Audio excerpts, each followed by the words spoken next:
வணக்கம். ஸ்ரீ கலைஞர் சொன்ன ஸ்ரீ காலைமணி போட்டு நான் உங்கள் அன்பு ஜோதிட கார்த்திகை கிராமங்க. நம்ம எஸ்கேஸ் நம்ம பார்க்க போறது பாத்தீங்கன்னா கால சர்ப்ப தோஷங்க. இந்த கால சர்ப்ப தோஷங்கிறது ஒரு ஜாதகருக்கு யோகமா இல்ல அவயோகமா? இந்த கால சர்ப்ப தோஷம் வந்து பாத்தீங்கன்னா ஆல்மோஸ்ட் 40% மக்களுக்கு எல்லாருமே கால சர்ப்ப தோஷம் இருக்கு பொதுவா.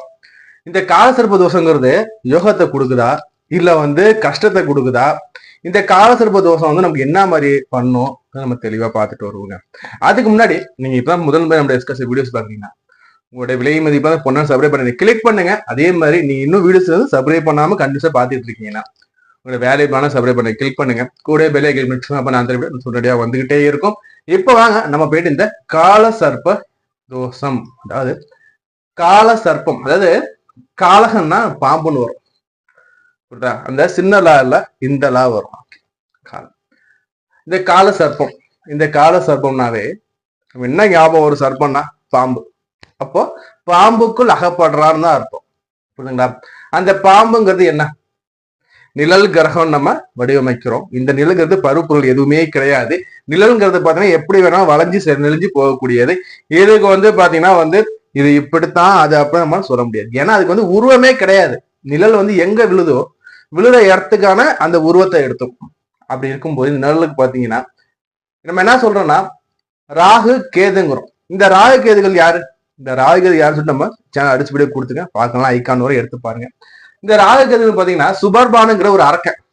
இந்த சுபர்பானுங்கிற அரக்கன் வந்து என்ன பண்றாருன்னா தன்னுடைய அந்த அரக்கன்ல இருந்து தேவரா நம்ம வந்து உயர்வு அடையணும் சொல்லிட்டு படாத கஷ்டப்பட்டு தேவர்களா மாறி இந்த மகாவிஷ்ணுவை ஏமாத்தி என்ன பண்றாருன்னா வந்து அந்த அமுதத்தை சாப்பிடுறாரு.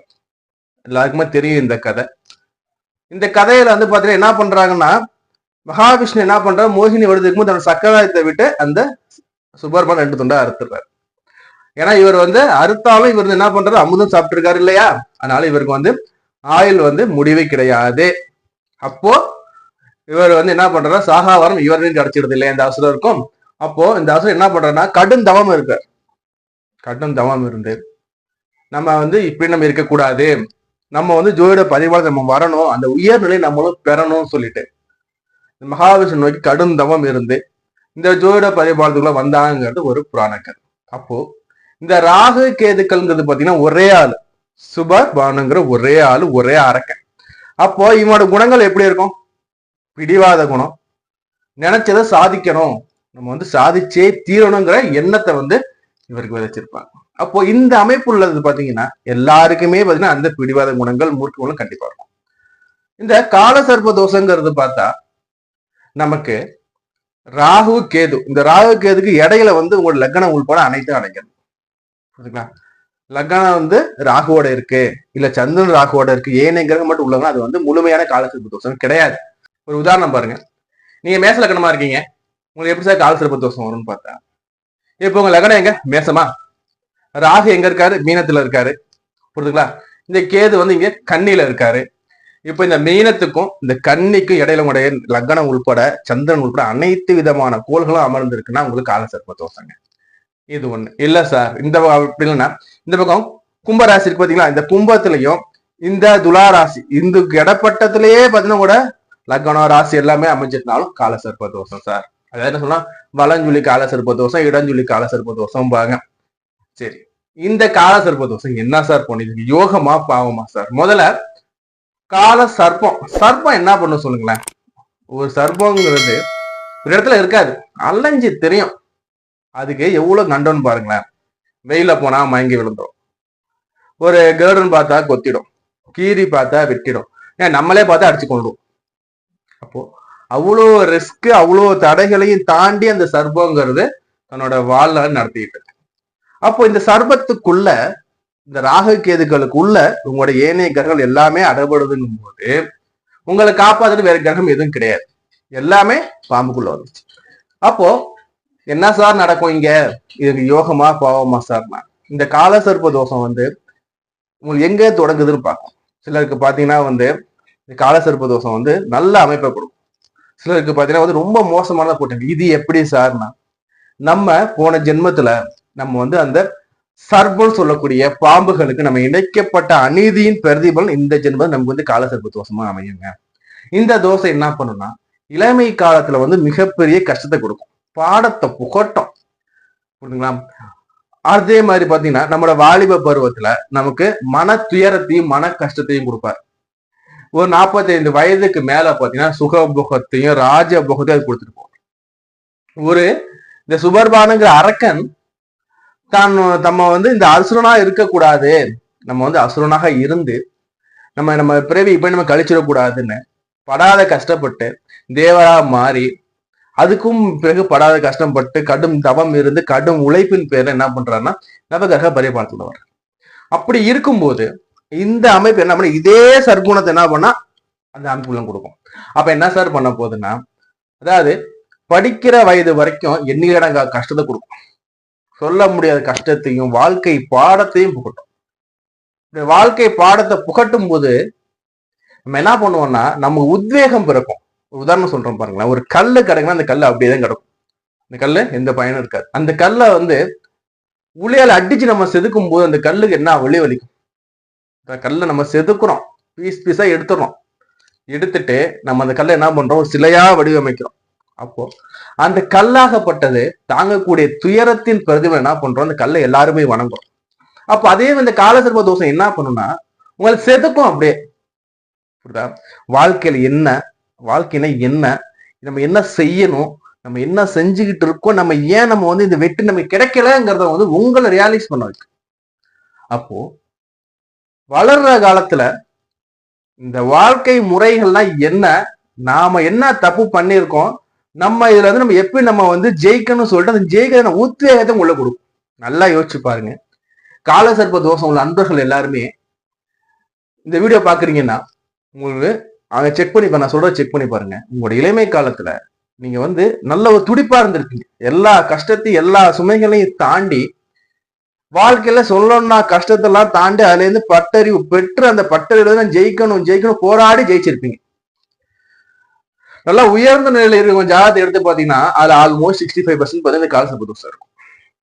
ஏன்னா அவங்களுக்கு வந்து அந்த உள்ளுக்குள்ளேயே அந்த அரக்கன் என்ன நினைக்கிறான் பாருங்க, நம்ம வந்து ஜெயிக்கணும் ஜெயிக்கணும் ஜெயிக்கணும், மகாவிஷ்ணுவே நம்ம ஏமாத்துற அளவுக்கு அவன் போறான். அப்பனா எக்ஸ்ட்ரீம் லெவலுக்கு போவான். அப்ப அதே மாதிரி நீங்க வாழ்க்கையில ஜெயிக்கணும்னு உங்களுடைய எண்ணங்கள் பார்த்தா எக்ஸ்ட்ரீம் லெவலுக்கு போகும், கொஞ்சம் நஞ்சம் இல்ல. எப்படியாவது ஜெயிச்சே தீரணும், வெற்றி ஒன்றே குறிக்கோள். புரியுதா? அதே மாதிரி அது சொல்லுவாங்கல்ல, ஒன்னே ஜெயிப்போம் இல்ல செத்து மடிவோங்கிற மாதிரி ஜெயிக்கணும் ஜெயிக்கணும் ஜெயிக்கணும் அந்த ஒரு உத்வேகம். ஏன்னா பட்ட அறிவு, வாழ்க்கையில பட்ட கஷ்டங்கள், இந்த கஷ்டங்கள் நம்ம விடுபடணும்னு சொல்லிட்டு அப்படியே கஷ்டப்பட்டு கஷ்டப்பட்டு கஷ்டப்பட்டு அதுலேயே பாடத்தை கற்று அதுலேயே ஜெயிக்கணும் உத்வேகம் உள்ள வந்து அந்த உத்வேகத்தினால நம்ம என்ன பண்ணோம், ஜெயிப்போம். பல தோல்வி படிகளை தாண்டிய பிறகு நமக்கு வெற்றிங்கிற அந்த கோப்பையும் வெற்றிங்கிற இந்த கனி நமக்கு கிடைக்கும். இதெல்லாம் நமக்கு யார் கொடுக்குறாருன்னா உள்ளுக்குள்ள இருக்கிற இந்த காலசர்ப்ப தோஷம் உங்களுக்கு கொடுக்கும். பிறகு என்ன பண்ணுனா திருமண வயதுல தடைகள் கொடுக்கும். திருமண வயதுங்கிறது தடைகள் கொடுக்கும், அதுல வந்து மாற்றமே இல்லை. இந்த காலசர்ப்ப தோஷங்கள் பாத்தீங்கன்னா பொதுவா 30-35 வயது வரைக்கும் தான் திருமணம் ஆகும். 35 வயது 45 வயது வரைக்கும் பாத்தீங்கன்னா வந்து வாழ்க்கையில் நிறைய சேஞ்சஸ் கொடுப்பாரு. ஒரு டாலரன்ஸ்ஃபுல்லா இருக்கும், என்ன பண்றது ஏது பண்றது இது அப்படி பண்ணணும் அப்படின்னு ஒரு சிந்தனை நிறைய இருக்கும். ஏன் டாலரன்ஸ் கொடுக்குறாங்கன்னா அது 45 வயதுக்குள்ள உயர்வை கொடுத்துருவாரு. அப்போ இந்த 10 ஆண்டுகள் என்ன ஏன் அந்த டாலரன்ஸ் வருதுன்னு பார்த்தா உங்களை நீங்க எந்த ஏரியில ஏறலாம், எந்த படியில ஏன்னா வாழ்க்கையில முன்னேறலாங்கிறத காட்டுறதுக்கு இந்த டாலரன்ஸ். இது உங்களுடைய சுய ஜாதகத்துல நடக்கக்கூடிய அந்த சுய தசா புத்தியை பொறுத்து மாறுங்க. இந்த காலசர்ப்ப தோஷங்கிறது காமன். பட் ஆனா அதுல பாத்தீங்கன்னா என்ன தசா இருக்கு என்ன புத்தி இருக்கு அதெல்லாம் பொறுத்து இருக்கு இல்லையா? அப்போ அதை பொறுத்து உங்களோட வாழ்க்கையின் தரம்ங்கிறது மேலோங்குங்க. அதாவது இந்த சர்ப்ப தோஷங்கிறது பாத்தீங்கன்னா இது வரமா சாவமான்னு கேட்டா இளமையில உங்களை வந்து வாழ்க்கைக்கு உங்களை கொடுக்கிற பயிற்சிகள், உங்களை பயிற்சி கொடுத்து வாழ்க்கையில உங்களை வந்து அடுத்த நிலைக்கு கொண்டு போறதுக்கான ஒரு திறவுகோல்ங்கிறது இந்த காலசர்ப்ப தோஷம். காலசர்ப்ப தோஷ அமைப்புல பாத்தீங்கன்னா ஒரு 45 வயதுக்கு மேல படிப்படிப்படியா முன்னேறி வாழ்க்கையில பெரிய லெவலுக்கு போயிடுவாங்க. இந்த காலசர்ப்ப தோஷம் உள்ள அமைப்புல உங்களுக்கு பாத்தீங்கன்னா இன்னும் ஒரு சாந்தி பூஜனை சொல்றோம் பாருங்க, அடிஷனல் தகவல். இது எப்படின்னு பாத்தீங்கன்னா காலசர்ப்ப தோஷம் நமக்கு ஆக்குபை பண்ணுதுன்னா நம்மளோட கர்ம வினையில நம்ம என்ன பண்ணிருக்கோம், சர்ப்பங்களுக்கு தீங்கிழைச்சிருக்கோம். அப்போ நம்ம என்ன பண்ணணும், இந்த காலத்துல நம்ம இந்த கர்மையை நம்ம தீக்கணும்னா ஒரே கைமாறு சர்ப்ப வழிபாடு. அடுத்து என்ன பண்றதுன்னா சர்ப்ப சாந்தி பூஜை. 10 லட்சம் 15 சர்ப்ப பூஜை பண்ணுங்கலாம் சொல்லுது. புரியுதா? உங்கள் தகுதிக்கு ஏற்ற மாதிரி, உங்களுடைய பண தேவை பொருளாதார நிலைக்கு ஏற்ற மாதிரி இந்த சர்ப்பசாந்தி பூஜை பண்ணுங்க. எப்படி சார் பண்றதுன்னு பாத்தீங்கன்னா, இந்த சர்ப்பசாந்தி பூஜை பாத்தீங்கன்னா, நம்ம புற்றம்மன் சொல்லுவோம் இல்லையா, நாகம்மா, நாகத்தம்மா, நாகபராசக்தி அம்மன், இது மாதிரி நாக தேவதைகளுக்கும் நாக கன்னியர் தெய்வமாக இருக்கக்கூடிய இடங்களுக்கும் அங்க போயிட்டு அன்னதானம் பண்ணு. அந்த ஆலயத்துல ஒரு ராகு கால வேலையில உங்களோட பேர்நாம சொல்லி அர்ச்சனை பண்ணி அந்த சாப்பாடை உங்க கையால் திருக்காத்துல 10 பேர் கொடுங்க. அதே மாதிரி என்ன பண்ணுங்க, புற்று தெய்வங்களுக்கு அந்த கும்பாபிஷேகம் நேரத்திலையும் இல்ல புற்று தெய்வத்துக்கு வழிபாடுக்கும் ஆராதனைகளுக்கும் உங்களுடைய உழைப்பினால் வந்த பணத்தை கொடுங்க. புரியுதா? அது உங்க கையால நீங்க கொடுத்தாலும் சரி, இல்ல அந்த புற்று தெய்வத்துக்கு நீங்க பொருட்களாக செஞ்சாலும் சரி, இது நம்ம செய்யும் போதும் அதே மாதிரி பாத்தீங்கன்னா, திருமண வயதாகி திருமணம் செய்யறதுக்கு வசதி இல்லாத ஏழை குடும்பத்தில் இருக்கக்கூடிய பெண்களுக்கு நீங்க திருமணம் செய்து வைக்கும் போதும் அந்த திருமணமாகப்பட்டது நாக தேவதை அம்பாள் சந்நிதியில வச்சு ஏழை பெண்களுக்கு நீங்க திருமணம் பண்ணி வைக்கும் போதும் உங்களுக்கு பாத்தீங்கன்னா இந்த காலசர்ப்ப தோஷங்கள் உங்களுக்கு அந்த தாக்கம் உங்களுக்கு படிப்படியா குறையுங்க. சார் நான் இந்த திருநாகேஸ்வரம் போலாமா சார், திருப்பாம்பரம் போலாமா சார், தாராளமா போயிட்டு வாங்க. ஆனா அங்க போகும்போது ஒரு சில தடைகள் உங்களுக்கு ஏற்பட வாய்ப்புகள் இருக்கும். இருப்பினும் தடைகளை மீறி தான் நீங்க போற மாதிரி இருக்கும். சரி, அடுத்தபடியா இந்த காலசர்ப்ப தோஷம் இருக்கிறவங்க என்னன்னா வாழ்க்கையில பாத்தீங்கன்னா தடைகள் கண்டிப்பா இருக்குங்க. மெயினா தடை இருக்கும். அடுத்தபடியா திருமண தடையை கொடுப்பாங்க. அடுத்தபடியா வாழ்க்கை கஷ்டத்தை கொடுப்பாங்க.